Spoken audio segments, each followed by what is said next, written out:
Hello, guys. Stand by for a quick intro. Welcome back to another episode of the Strongman Winner Circle podcast. I'm your host, Nicholas Canby, and this is episode 72 with the reigning America's Strongest Man, Lucas Hatton. Lucas has been on an absolute tear, taking third at the Arnold UK, taking second at North America's Strongest Man, and currently is the third strongest man on earth on his finish at the Shaw Classic.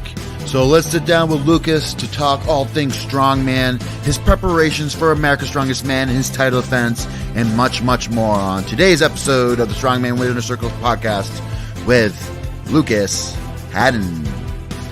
And don't forget to like, comment, subscribe, notification bell so you know when all the podcasts come out. If you enjoy these episodes, consider being a member. And no further ado, here is Lucas Hatton. Hatton. All right, Lucas, how are you? Thank you for coming on the show. Doing good. I was not expecting that intro. That's awesome. Oh, thank you. I always try to put a great intro together. Of course, usually gets people excited, and hopefully they'll tune in to watch the whole thing.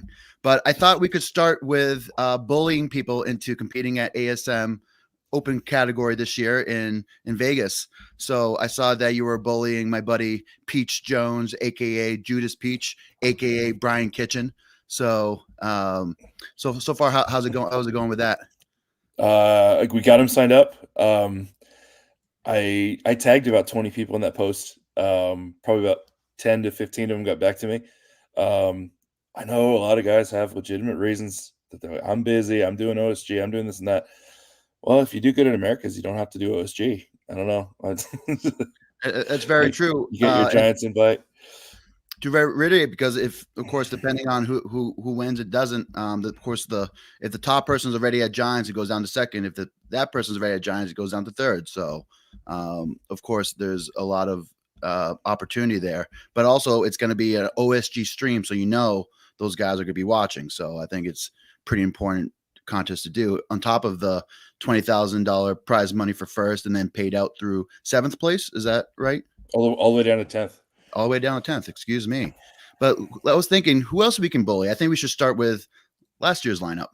Of course, unfortunately, Crowder's out with injury from recently. Kearney retired. You talked to Justin Legary? Yeah, he's trying to find a logistical way to do it. I think it sounds like he's had a tough couple of months, but he's trying to figure out a way to get down there. Bobby, I bullied him a little bit at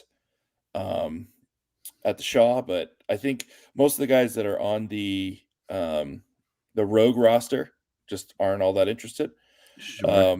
But I was like, come on, dude, you could just come and put a little bit of effort in, have a $5,000-$10,000 weekend. Dawson's on, of course, he's a lot right now is more competing for fun, so we'll see if he will jump in. I know he always loves America's Strongest Man. He's done probably close to a handful of America's Strongest Man over the years, but I can always drive 45 minutes north and bully him myself. So take it there. About Levi Strong is in.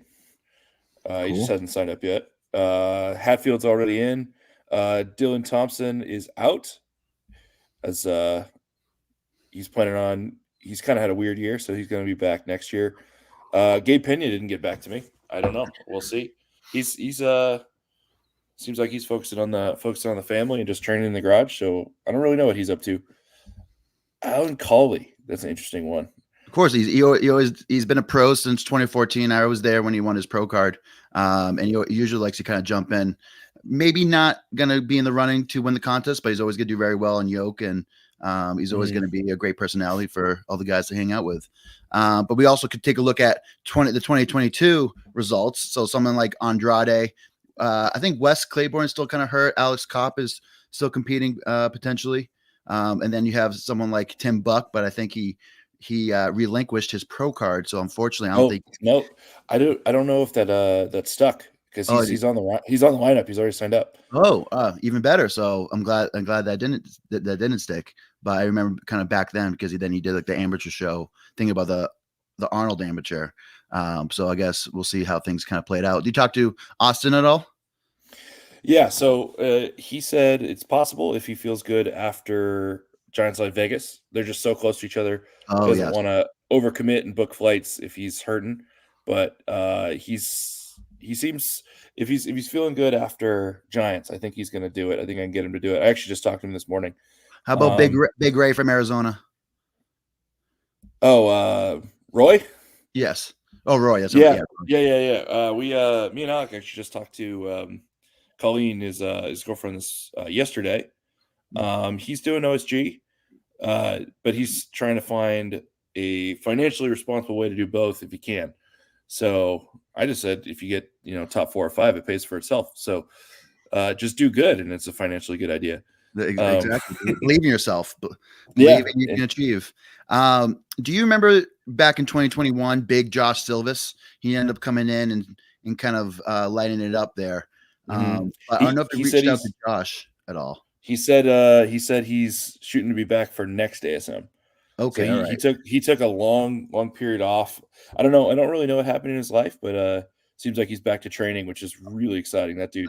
I want to say he hurt his leg or he had complications, but he was also competing at like 470 when I met him. So I was competing at 105. This is San Antonio. So this is my first ASM that I won.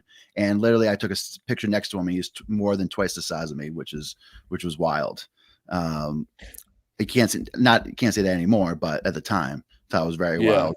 And then I think you could check up on Mr. Cotton. I know Mr. Cotton's a family man these days, but I think he still lingers. And then about Mr. Thomas Evans, have you reached out to Mr. I'm pretty sure he's a pro because he won that Arnold Amateur back in 2022. Yeah, he is. I just again, he's on that Rogue roster. I think those guys are so worried. Like, there's such big money for Rogue that can't risk the injury. I might have even been in the same boat if I was there. It's a tough call because $100+ grand on the line if you can figure out how to win that show.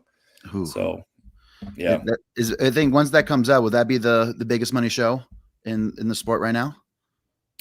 So as far as at least what's the advertised amount, Shot Classic was the highest this year, but Rogue, they have like 3 or 4 different income sources that increase the prize money as the show goes on. So I think at the end of the day, I think Rogue will end up paying more total. But yeah, I mean, both those shows are, $250,000+ prize pools, which is ridiculous. I checked the Bitcoin pricing. It kind of went down since I'm not sure if the Bitcoin if they're still on Bitcoin, but it went down. It took a hit today, so hopefully maybe it will jump up prior to it. But it's funny because I saw a question come in before on the comments, and then it came away. But people are still kind of stabbing at your nickname, trying to figure out if large legs is going to stick or we should go with something else. I think there was some other. I think his name was Lucas, not Lucas. I forget because it's too bad because he wrote out a great comment, but it was during the pre-hours, so it might have went away.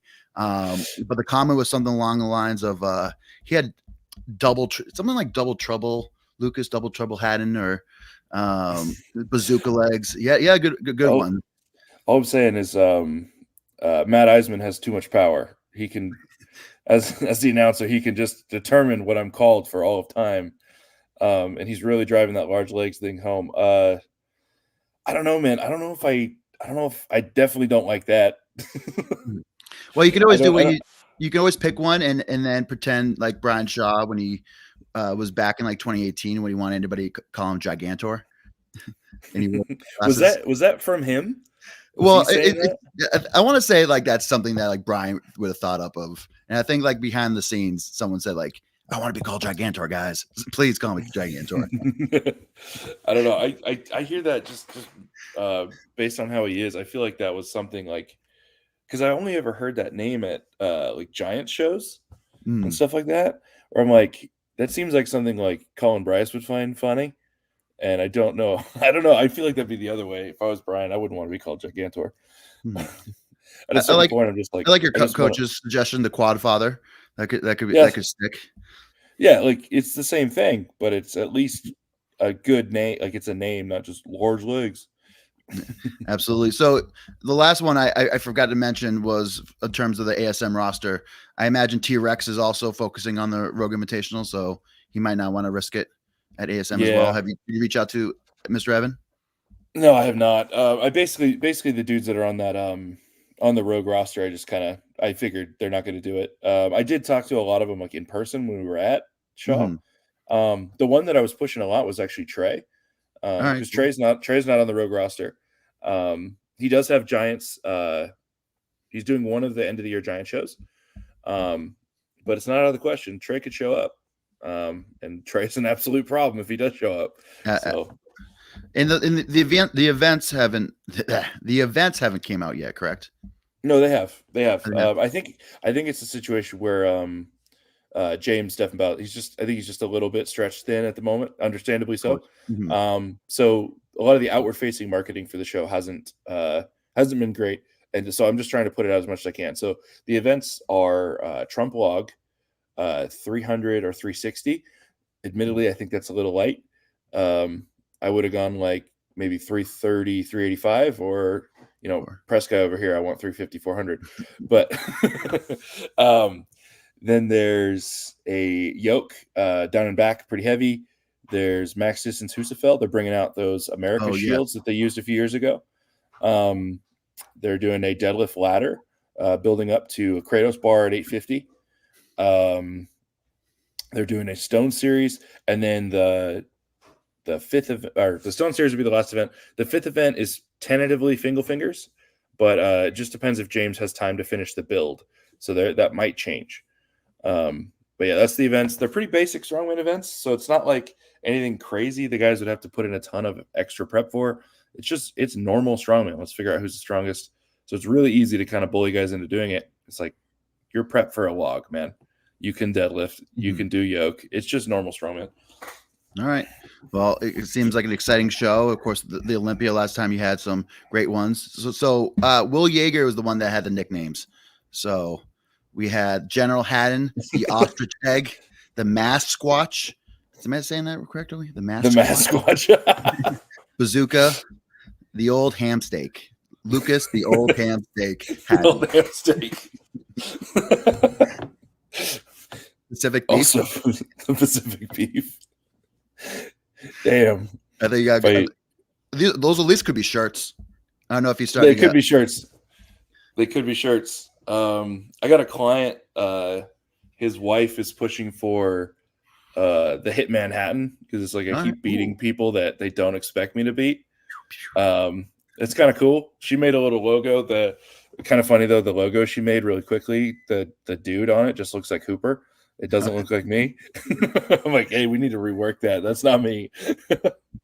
But no, I don't know. It's going to be what it's going to be. I guess I don't get it. I guess I do get a say, but I don't get a say. You think who makes the final say? Strongman Reddit? You think that's the vote? Ooh, I feel like that's like the origins. That's like the deepest of the strongman queries, and then from there, whatever kind of comes out, maybe through Instagram, potentially TikTok. TikTok is kind of growing the strongman scene, not so much, but it's slowly coming along. But speaking of Pacific beef, how much are you weighing these days? I'm down about 10 pounds from Shaw, so I'm 365. I weighed 375 when I was at the show, which was egregious. Nice. I didn't try to get that big. Dude, whenever I get in prep mode, I'm like, okay, I got to eat all my meals. I got to do all this stuff. I got to eat. I got to do, and I put on the weight. Which I guess a natural like 5 to 10 pounds during a good heavy peak is good. But I need to, the goal right now is to get down to about 340 to 350. So is your goal by when? By end of the year? By next year? When are you trying to do that? I'm anticipating my first major show after ASM will likely be Arnold, Ohio. I'd be pretty surprised at this point if I don't get invited to Ohio. So by Ohio, I'm hoping to maybe start the prep at like 340, 345. Obviously, it's going to be a heavy show, put on a little bit of weight, maybe build back into the mid 350s. I can't be 360, 370 anymore.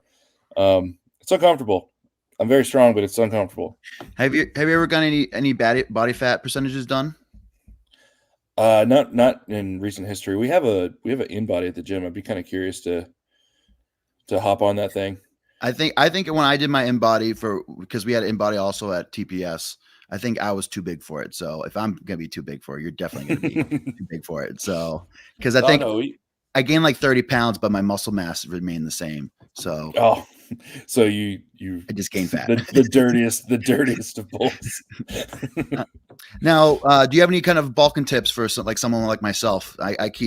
You'd be proud of me. I woke up at 293 this morning, but I'm still trying to get to probably the 300-pound mark so I can cut down maybe to like a lean 290 by probably early next year. But any bulking tips for myself or the listeners? Oh, dude, it's weird. I have the blessing and curse of putting on weight so easy.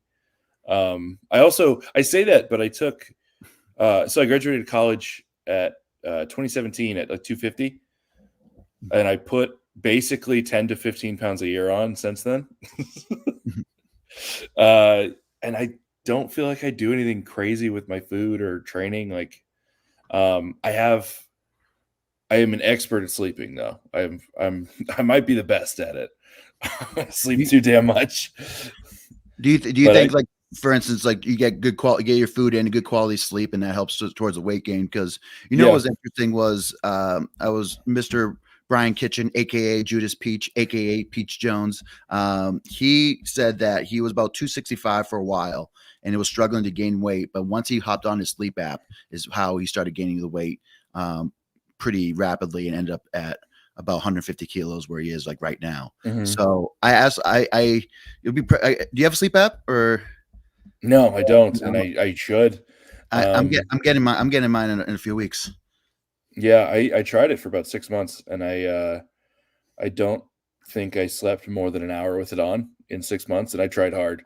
But I need to give it another shot, but I need to attack that kind of from two sides. I need to get the CPAP, and I also need to lose the weight. Sure. So one thing that was kind of a good thing that happened for me, I wouldn't recommend it because it sucked, but I got my tonsils and adenoids removed as an adult when I was like over 300 pounds. And the surgeon basically, when he went in there, he's like, you have a pretty obstructed airway. Any extra tissue, I'm just going to cut it out. So he did it. And when I woke up in the recovery room, like even swollen up, I took a breath and I was like, oh, air's never been there before. That's crazy. That feels like 2 breaths. So compared to most big guys, I probably actually breathe better in my sleep because like I literally got tissue removed as an adult after I got big, which is kind of a unique thing. The recovery was horrible. I would never recommend that surgery to anybody. It was you said tonsils and your tonsils and adenoids. It's normally like a rough 2 weeks, but I went back to work too soon and I had complications, and it ended up being like 5 weeks of being down because I kept re-tearing stitches and stuff. This was probably 3-4 years ago now. Interesting. But yeah, no, now since then I've gotten a bit bigger. I definitely need the CPAP. To say I don't would be almost like that's not accurate. Sure. Robo Pistoltron wants to know: Did they give you all the ice cream that you could eat? Oh yeah, no, and I lived on the Sonic ice slushies. Everyone knows Sonic has the best ice in the world. And then Nico decides to chime in. Good afternoon, Nicholas and Lucas. And I don't know what he's just being mean. Good afternoon, Nico. Good afternoon, Nico. But for a big guy, you actually move very well. Would you give that towards your programming, your like mobility drills, cardio? What do you kind of attribute to like how you're just moving towards, I guess, moving events? Sure. For being so, I think because I got big, but I got big kind of slow. I never stopped doing things like sprints and plyo, some weightlifting movements when we're in off season. Like I just never stopped doing that stuff as I got bigger. I think there's a slow creep that happens as you get larger. You start to, or as you get older or things start to get hurt, you start to stop doing things because they're uncomfortable. Right. And there's this slow creep where your quality of life and your athleticism kind of goes down and you don't even realize it because it happens really slowly. On a lot of things, I just refuse to stop. And now a lot of the push for me being 370-ish, wanting to cut down is I'm like, okay, now life has actually become uncomfortable in a lot of ways. And that creep is noticeable. Like, just like I can't hike anymore. I can't do a lot of things I used to like to do, or they're uncomfortable to do so. So it's like, this is the first time that creep, I've started to feel it. But I can still, even at this weight, I can still do all my plyo. I can still sprint. I still do all that stuff. That's a good one. How often do you sprint? It just depends where we're at in our training phase. So like the farther we are from if you had like a farther off season, you had like a 3-week block that you're focusing on sprinting. Off season, every week we're doing some kind of plyo sprinting. And it's not so much about, I need to be a faster sprinter. It's the deceleration that is super important as a bigger guy. Like, I mean, that's half the benefit of plyo anyways. It's not just peak force output, but it's peak force absorption, right? Like, can your ankles, knees, hips absorb and stop your body weight or cut or change direction? And then in our sport, can we do that with increased loads on our body? Like, there's so many strongmen that they couldn't do like a even light 2-footed bunny hop for like 50 feet. Their ankles and feet and all that stuff would hurt. And they wonder like why it hurts when they do yoke. Like, you don't even have like a baseline level of like foot and ankle rigidity and health. Like, they don't even think about that. Like the tissue prep of that, especially as people who are very heavy, you need to be doing that stuff. And then things like yoke and farmers and all that stuff will feel better. They're still hard. They're still heavy. But just people don't think about that kind of stuff. And I am very thankful for Alec. Like, I knew about a lot of this style of training because I was a track coach before. But he's so much more knowledgeable about it than me. And just some of the things he writes, I'm just like, why the hell are we doing that? And I do it. I'm like, okay, this feels better now. Right. Like he's the man behind the curtain making things happen. When it comes to that, where your top 2 takeaways from Alec when it comes to like mobility, cardio, sprints, plyometrics? I think if I had to boil him down, it's like his main mantra is like, strongman is just sports, and the entire sport has forgotten that. We just need to train like people who do sports. We're athletes. We need to sprint. We need to jump. We need to do all that stuff. And then I think the main thing that he's very, very skilled at is exercise selection and weight selection. Just working appropriately hard in the ways that we need to. And we've taken 2 or 3 years to kind of learn each other and like what's good for me, what's good for other athletes. I think I've missed like 5 lifts in training in 3 years. Wow. Because I just listen to what he says. Like the deciding the right movement and the right number on the right day is the true talent that guy has. Right. Like, and when I started with him, I think my deadlift was 720. I just barely missed 930 3 years ago or 3 years later. Right. I had a 365 overhead when I started with him. I could press 500 out of the rack. I could probably do a 500 log if I had a prep for it. You know, like I can't thank that dude enough. He's invested a lot of time and effort into my training. I know I take up a considerable percentage of his coaching time. Well, I think it does help when you guys are roommates, but yeah, well, he moved across the country to be my roommate, right? Like we're in this for the long haul, man. I love it. You said on the Massonomics podcast, which was a great podcast, that your goal is to have a world-class gym or the strongest gym on the planet. What do you have in mind? Was it going to take to have that type of facility? I think as far as strongman goes, we're well on our way. I think there are 9 active pros that train out of the gym. There's 11 pros that went pro while they were at Dungeon. But Dan Hughes and Josh Hatfield have moved away. But 9 active pros in the gym. We have 3 or 4 world titles. We have like 10 or 12 national titles. International podiums are just racking up every year. We have Arnold Classic champion with Angelica Jardine. So I think on strongman, if we just we've built a culture, we brought the right people there, right coaches there. I think we just keep doing what we're doing. I don't think there's a single gym in the world that has that many people in the same room. Sure. Now, do you think about like any like equipment, like must need equipment? Do you ever think like must need recovery items, must need outings? Like what's it going to take to be the best gym? You know, like community. We're at a point where with the Rainier, our big show that we host is kind of the great opportunity to accumulate equipment. every year. It's just a reinvestment in ourselves. So like if there's big equipment that we need, like we're one of the only gyms we have, we could have like 6 people pressing log at once, right? And everyone's using like real Cerberus crash, like log crash pads and but we only own that much stuff because we host shows, right?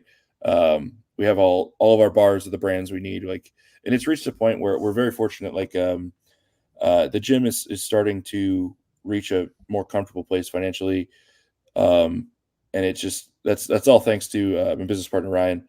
And at this point, if we need it to train with, we can usually get it. And at a certain point, we're just going to run into a square footage problem. And it's crazy because we just expanded. Like we're only 1 year in our new space as of a couple of days ago. Sure. And we've more than doubled our membership. We have pros. I've been talking to a couple pros from around the country that want to move to the Northwest to train with us.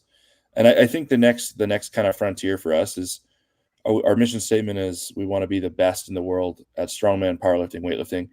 And it's really leaning into those other 2 sports. We have some great powerlifters, some great weightlifters. So it's just investing in those athletes, bringing the right coaches into the room, which I think we have now. And it's just putting in the years, man. We've been doing as a group, like me, Aaron, Zach, Ryan, all these people. We've been together doing strongman for damn near a decade. We just got this powerlifting and weightlifting group together. We just gotta we have the model. We just got to put in the time. But the question is, do you have a Tsunami Bar at Dungeon Strength? You know what, Nicholas Canby, I will disagree with you on the utility of the Tsunami Bar. That is a debate that I am willing to have. All right, we're going there. All right. Okay, so tell me. Okay, so if the training principles of Tsunami Bar were useful, I think it would be widely utilized in weightlifting. It's a sport that's many decades old with government funding from many countries. It's like basically the largest experiment in how to get people strong and put big weights overhead. And they don't use the Tsunami Bar. And I don't think it's because they don't know about it. I think it is a good tool. I just I don't know. I'm not sold on it being like the missing piece in people's training. I don't think it's a missing piece, but I think it's a great accessory, and I think it keeps it accessory. It's never a main lift in any of my workouts. It's usually after my main work exercises where I'm trying to add more volume, where I'm trying to focus on speed. Sure. I don't think it's ever going to be that point where I use it for 1 rep maxes, but it's always going to be that piece in terms of potentially building speed or potentially building I would say endurance when it comes to reps. Like for instance, if I was doing the Viking press or doing something like that, but it's never going to be that I would say that golden ticket to get your 1 rep max. So do you really like it for that, like overcoming that additional force of the rebound? Is that why you really like it? A little. So of course it's the variable load throughout the lift. Sure. But also it's one of those items where it does reinforce form. So I use it especially when I started because it's a little more compared to barbell. If you're too forward or too far back, it's gonna sway you side to side. So it forces you to be in a good pattern. So you have to have a good bend of your hips, good bend of your knees, and a great dip in order to put that off. And then it really forces you to triple extend. You almost do. I always call it the body pop, getting those shoulders up and pushing that bar as high as you can. Yeah, because I imagine if you early arm press, that bar really punishes you for it. You really have to be fundamental in the front rack. So no, I as much as I talk my trash, no, it is a good bar. I don't use it. I believe it, but I think for there instance, there is a time and a place. There is. There is. So I would consider it. Maybe I can talk to the guys for you a discount if you're nice enough to me for the rest of the podcast. But let's talk about Olympic lifts. So it's not, I don't think it's a big surprise to me that you're a great presser, but also do a lot of Olympic lifts, just like myself, just like someone like Pavlo Kordiaka. Do you think that more athletes should incorporate Olympic lifting into their normal routines or off-season routines? Yeah, I think they should if they're good at them or if they have a good coaching resource to learn them.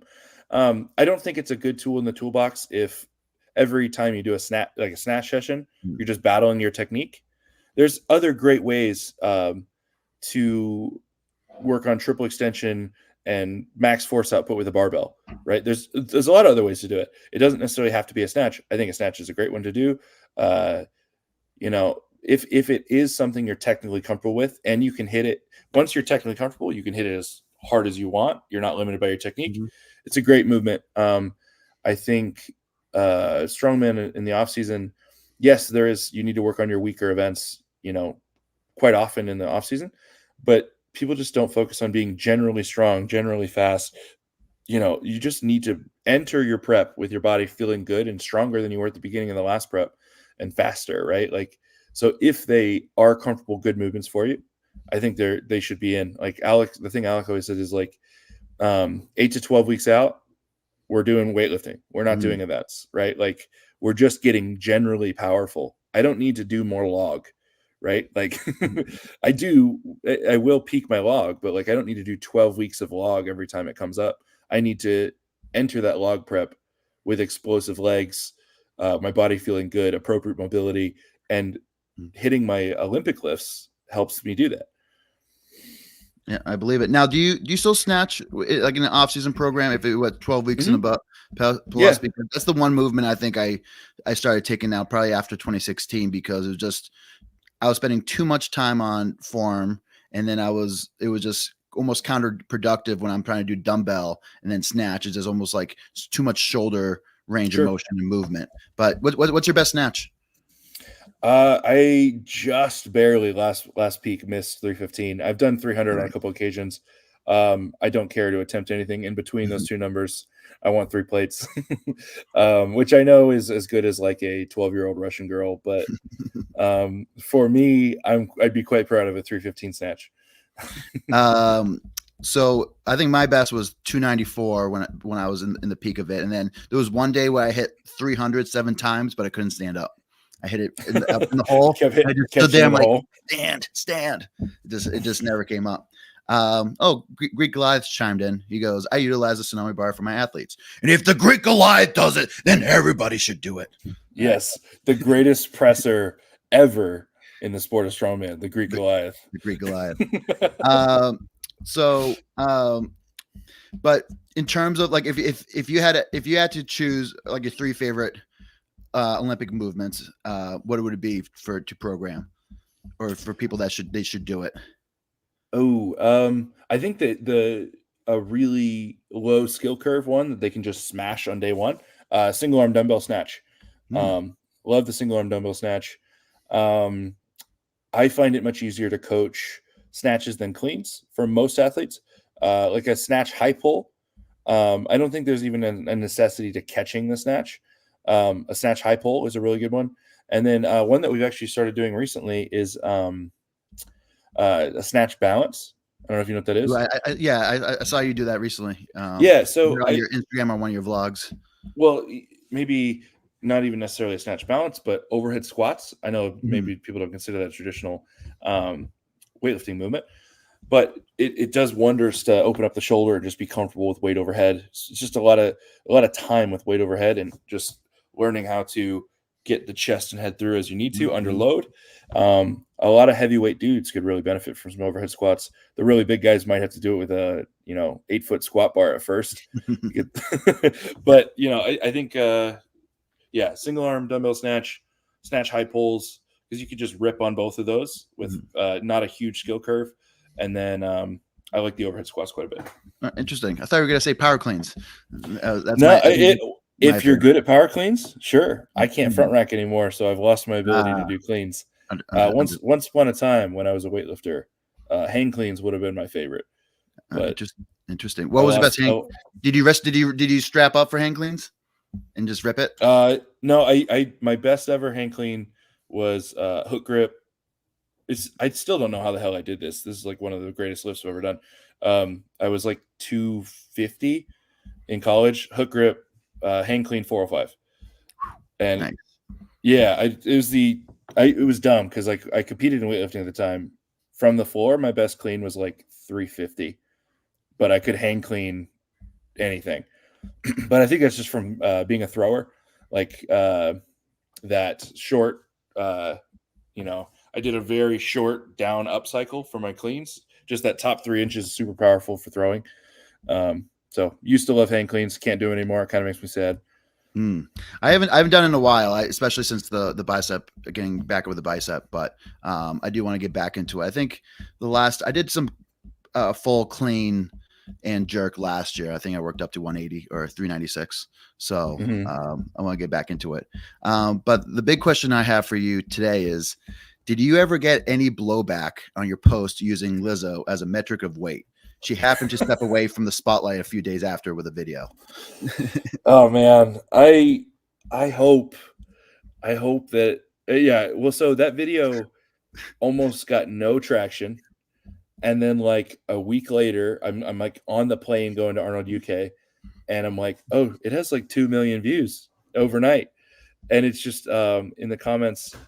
I think it was a few things. The Lizzo meme. Everyone in the comments was saying I looked like a streamer named Case.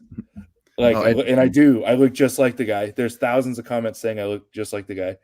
And then the song, whatever. The people would just remember the song. But yeah, it could not have been worse timing. And then like a week later, Lizzo posted like, I'm done with social media. I'm like, I really hope it wasn't from my video. I intended for like my normal 2,000 views. And like at that time, I was getting like very little traction on Instagram. I gained 65,000 followers from that Lizzo meme. And I proceeded to lose like 8,000 in the months afterwards because I think people realized I'm not like a meme lord. I'm not a meme person. I'm not what they followed me for. But since I finally started to gain followers again. So we're on the positive track now with nothing to do with Lizzo. All right, perfect. But yeah, I was very curious. But yeah, that was quite the first time I ever seen that use a certain athlete not athlete, use a certain celebrity as a metric of weight. So I got to give credit where credit's due. I didn't make that up. That was oh man, what is he makes a bunch of lifting videos. It's his. I have to credit whatever. I'll think about it. World's Strongest Man. No. It's like he's like a power lifter. He's a little bit like he's like a heavyweight. No, he's he always does the video like at the end he flicks his hat and he's like sensational. You know what I'm talking about? I don't know. No, but anyways, I stole that from him. I did end up giving him credit. But I think he was a little pissed off that I used his Lizzo metrics. And you got 2 million views.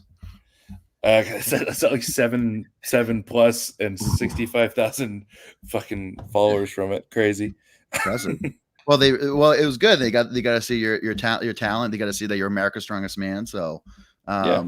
But speaking of America's Strongest Man, so will America's Strongest Man be your last competition of the year? Unless I get a call from anyone from Rogue, yeah, I think it's my last of the year. I can't see anything else that would. I'm tired, man. I put a lot into the preps we did this year. I haven't quite reached the point. Like I think with Hooper and Thor, and probably Tom, like those guys, they can compete fairly often because a lot of the things are percentage work for them. I need to have a long, proper peak to get to those levels. And I think just give me a year or two. I need 2 years to catch up with those guys on a couple big metrics. And I put a lot in to each prep and it just takes a lot out of me. And I need to improve the fitness over time too. So I can just compete a little bit more often and recover a little better.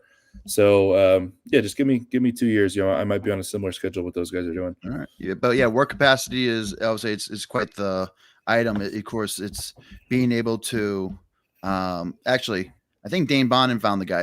Is this the guy? Too buff for this. I have to give too buff. Oh, it's too buff for this, not too biff for this.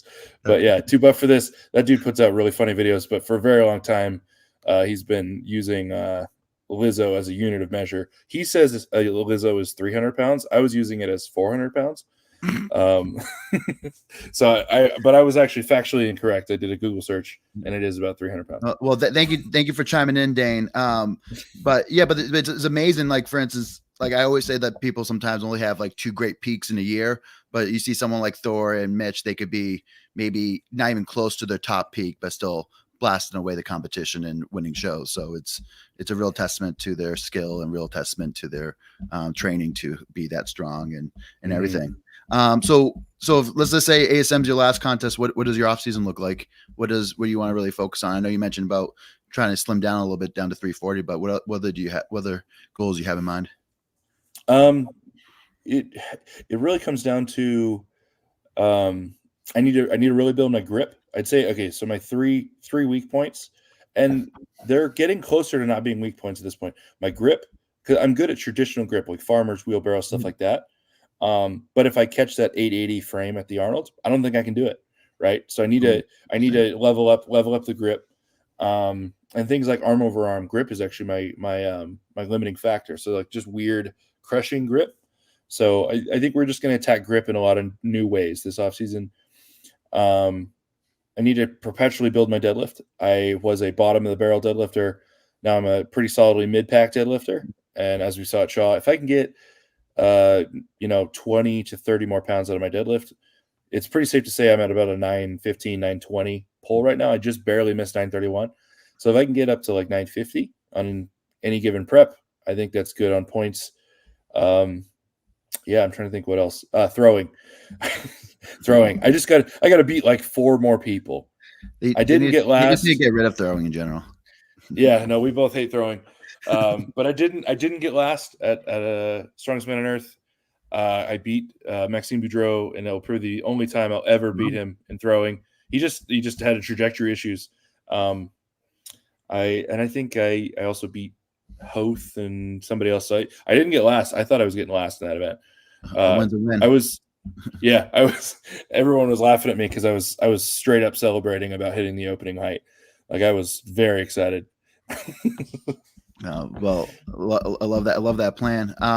So we've been all over the place on this podcast, but one thing I like to ask everybody is what grinds your gears. So in the world of strongman or the world of gym culture, is there anything that grinds your gears? Oh, I don't like young powerlifting culture. Ooh. And I'm gonna sound like back in my day, right? I'm one of those guys. But I think powerlifting at one point was a very blue collar, kind of a rougher thing. And it was just people training really, really hard. And just like the younger USAPL culture of like, here's my 20-year-old coach who doesn't know anything, but I don't know. It's just, I need my carpet and my slippers and I'm like, dude, just do some sets of 5 pretty hard and put on 30 pounds of muscle in the next 10 years or next 3-4 years. That's what you need to do. Like that's really funny. That's funny. I went on Ken's Iron Edge podcast, Ken, the head of Cerberus, a week and a half ago. And that was the same thing. He said the same thing about young powerlifters because he said they were much different than the old powerlifters, just because they need pretty much the whole the people that buy all the different SBD colorways, and then tripods, just too much science based instead of too much putting in the effort or putting in the actual sweat and tears. What's funny is I think a lot of the things that are deemed normal aren't as science based as they think. They're training like their coach that's a true 1% lifter who is stuck in a weight class and is natty, right? Like, you know what I mean? Like that person just needs to work on expressing new power. They can't focus on hypertrophy too much because they got to stay in their weight class and they're already world class, right? Like but then they're coaching some kid who's 19 and like that kid who's 19 just needs to get way, way stronger and put on a ton of muscle for like 5 years. That's all they need to do. They don't need to be doing their like fatigue single and like RPE 6 back downs. Like, dude, just lift hard. Like, so I imagine you're curving that culture within Dungeon Strength. A little bit, yeah. The running joke is that I hate powerlifting, and I don't. I genuinely don't hate powerlifting. It's not my thing. But a lot of the younger lifters, I just guide them towards the right resources, the right coaches. Just trying to like Yeah, eventually, yes. Yeah, there's a kid that Alec coaches that me and him kind of like help out, and kid's super talented, like 16, really good power lifter, and he's like, can't wait to be world champion, like trying to be world champion one day. And it's like, yeah, Alex, like you will be as a 90-kilo strongman. You just don't know it yet. Yeah, absolutely. We need to get, who we need to get the crossover is De Jesus Oliveira. Hopefully I said that right. He's the current world. Did I say it right? Yeah. Or is that way off? All right. No, Jesus Oliveras. Oliveira's, there we go. Yeah, he's it'd be interesting because I feel like 2 feet in the ground, he might be unstoppable. But he's surprisingly short. Like he's a big dude, but he's surprisingly short. He'd have a lot of traditional short guy problems. Sure, but I think it would just yeah, absolutely. It would just be fun. You're 6 feet. Is that right? Right at 6 feet. It's very 6 feet. Yeah, I'm 5'11" 3/4. So I think you have a hair on me or so. So we're wrapping up on the podcast here. Are you still gonna keep running your podcast segment of who the frick is this guy on your channel? Yeah, we want to do the next one with Bryce Johnson. Admittedly, me and Alec have just sucked at setting up a time, and it just hasn't lined up. Like yesterday, we wanted to do it, and we forgot Bryce is basically on the East Coast, and we're like, time to do it, and he's like, I'm in bed. So we're gonna get that going here sometime in the next week. But I think Bryce Johnson will probably be the next one, and we've got a couple other guys that we've reached out to. So that's probably the main goal for the offseason is my YouTube and social media has obviously done the best when I'm at shows. I kind of want to get in a regular routine of like doing it like it's my job, because it kind of is now, and just see if we can have some fun with the YouTube in the off season. Of course, pump it out. Will Yair came back. It's obvious. Lucas, the Dungeon Master, Hatton. And then it's not bad. If people don't know about my gym, it's a little strange. Oh, that's pretty good. I guess Mitch posted him running a 4-minute kilometer the other day. So Mitch is a great run. I said recently we're trying to figure out why Mitch is as good as he is. I say just because he came into the sport at the right time. He has the physio background. He didn't beat himself up on the way to World's Strongest Man. He now competes on really great equipment. He's really smart and leveraging good information. So, and plus on having pretty good genetics. Is there anything you want to add why you think Mitch is as good as he is? I think he's a really good example of, like, everyone describes him, and he self-describes as like a kind of an overnight success in strongman. But I think most overnight successes take 10 years to be an overnight success. He just, I think my biggest strength is just a wide variety of sports background. My tissues were prepped in a lot of different ways, trained in a lot of different ways. And I think Mitch is very much the same, like American football, traditional education, probably ran into some good coaches along the way, focused on powerlifting, then on running. His connective tissue is just prepped in a ways that somebody that just does strength sports might not have, right? And he knows how to run, he knows how to move, he knows how to jump. He's a true like 1%er athlete. You don't have to teach him how to do stuff. And I think he took 10 years becoming that 1%er athlete, and then a couple years of strongman training. Look at that, you're at the top of the sport. Very, very much so. Greek Goliath chimed in. What does Lucas miss more, me or his hair? Well, I don't miss my hair at all. So I do miss you, Nico. I look back to photos when I had hair, and I don't think I like any of them except back in like college. My hairline has been horrible since 22. So he misses you, Nico. So maybe we'll have to get you out of Boston sooner than later. Of course, Mitch has very well-defined term goals. That's true. That's goal setting is super important. But that kind of leads into my next question. So when everything is all said and done, what are you looking to accomplish in the sport of strongman? Oh man, Mitch kind of just did it. I want to do the strongman Grand Slam. I want, or at least be a mainstay, at least minimum, be a mainstay in the strongman Big Four as long as possible.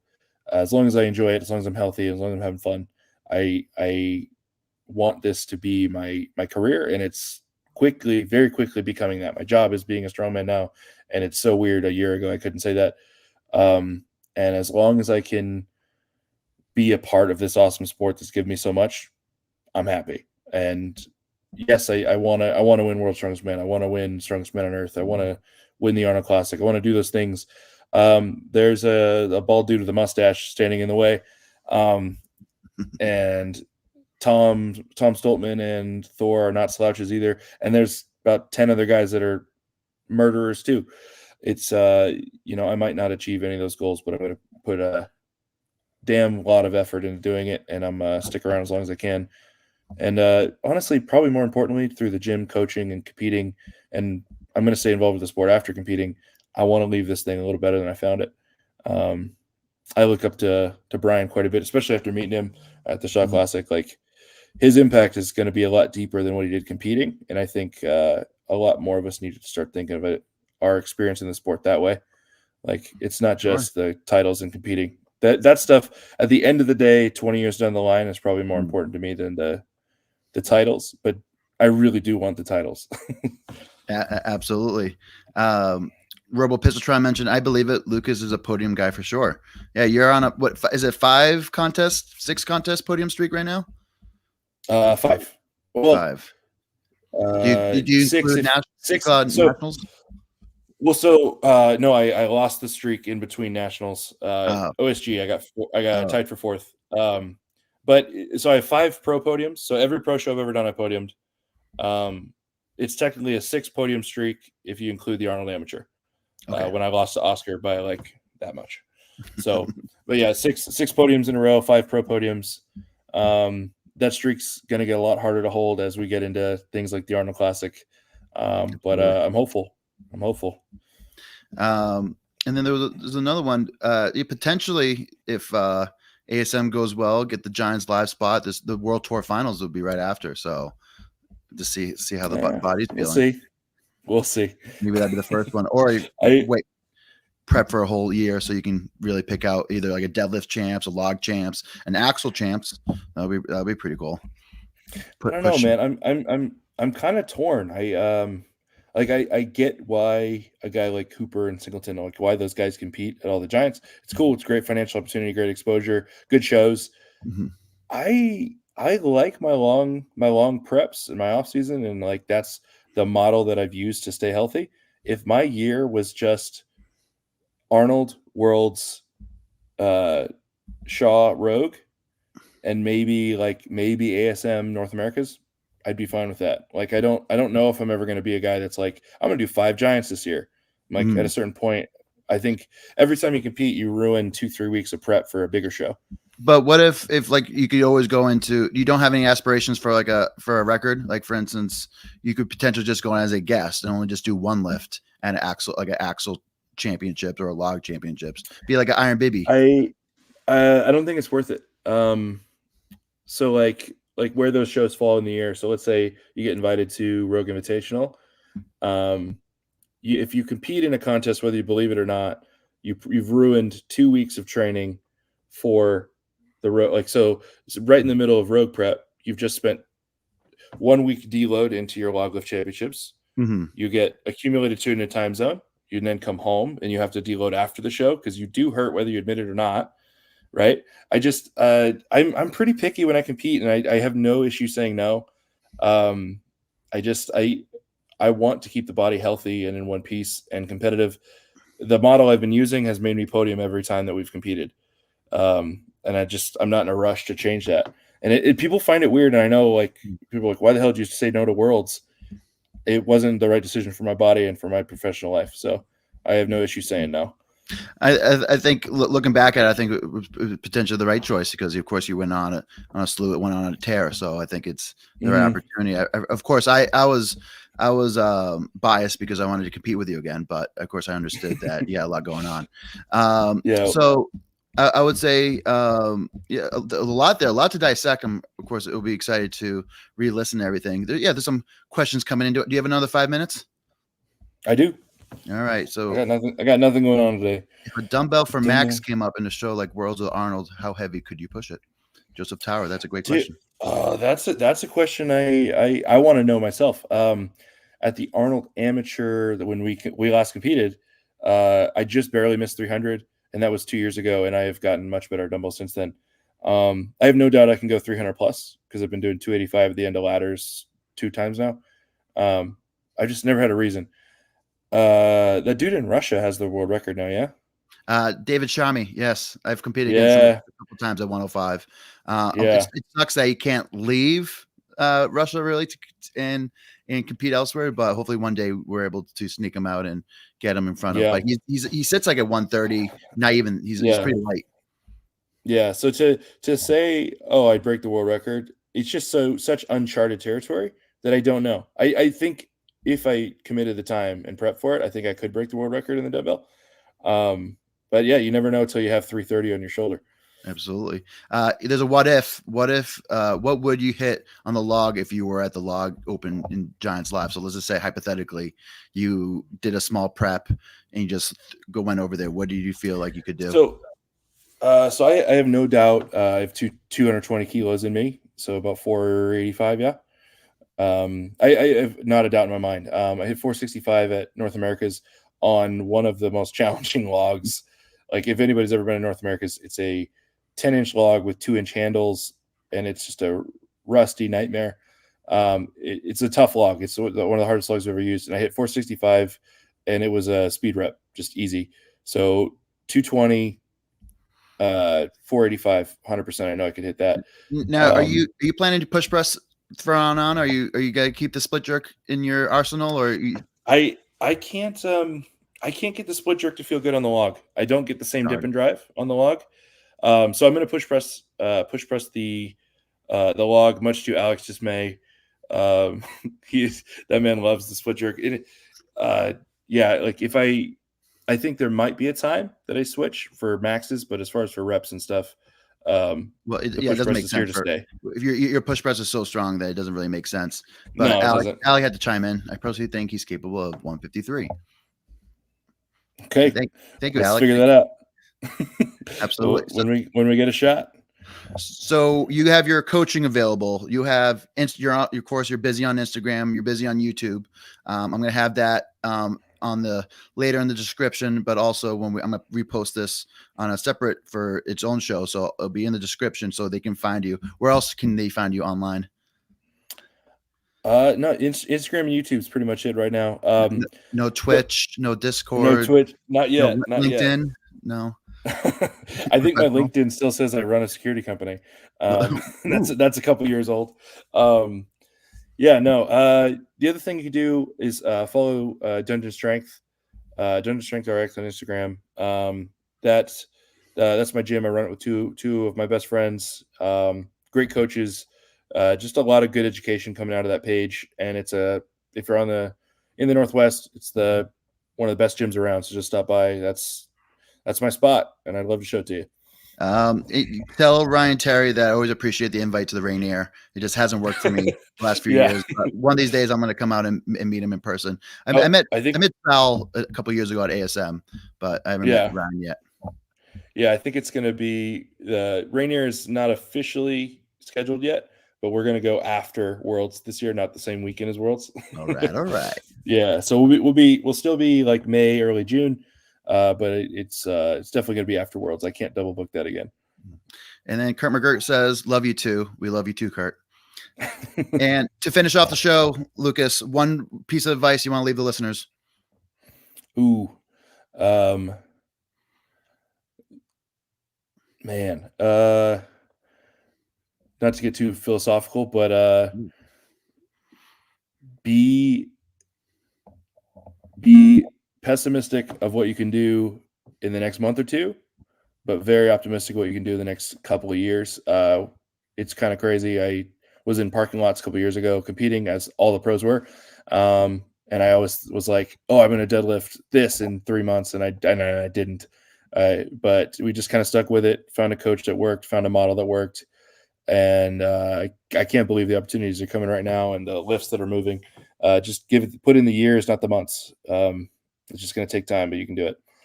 Awesome. Great word. Well, everybody, thank you for tuning in, and until next time, stay strong. Yep.